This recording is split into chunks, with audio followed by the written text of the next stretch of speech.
quay trở lại với Lisa Channel. Hôm nay chúng ta có một cửa hàng cà phê rất là dễ thương nè, cùng với một cô nhân viên thu ngân rất là đáng yêu với một mái tóc hồng nha. Và bây giờ chúng ta sẽ cùng nhau đi vào bên trong cửa hàng nhé. Đây là cửa hàng của chúng ta nè. Bây giờ cô thu ngân sẽ đi vào trong quầy nha. Trên quầy của chúng ta có các loại cà phê nè, các loại đá xay nè và các bánh ngọt cùng với một máy xay cà phê, và đây là bàn để khách của chúng ta có thể ngồi uống. Và bây giờ thì chúng ta sẽ cùng nhau đón vị khách đầu tiên nha. Ngày hôm nay bạn muốn uống gì ạ? Tôi sẽ chọn một ly đá xay trà xanh nè, cùng với một chiếc bánh ngọt nhé. Dạ, đây là của bạn ạ. Mời bạn ra bàn uống nha. Tôi có thể giúp gì cho bạn? Tôi muốn uống một ly cà phê xay nè. Dạ vâng, bạn đợi một chút nhé. Bạn có muốn dùng thêm gì không ạ? Tôi muốn thêm một cái bánh ngọt nữa nhé. Đây là của bạn ạ. Vậy là của chúng ta hết 100.000. Chúc bạn thưởng thức ngon miệng.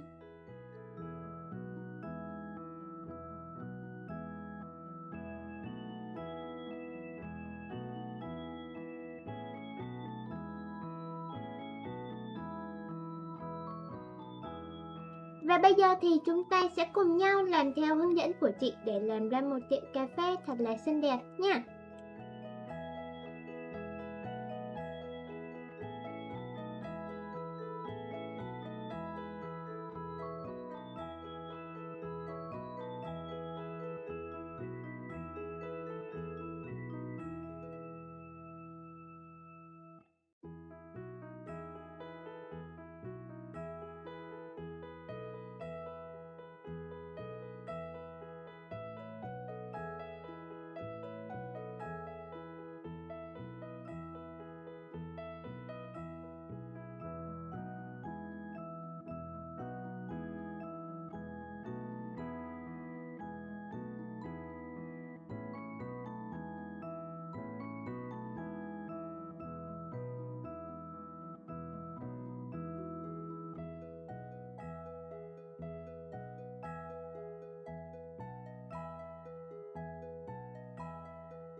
khi xem xong video thì các em cũng đã biết cách làm rồi đúng không nè?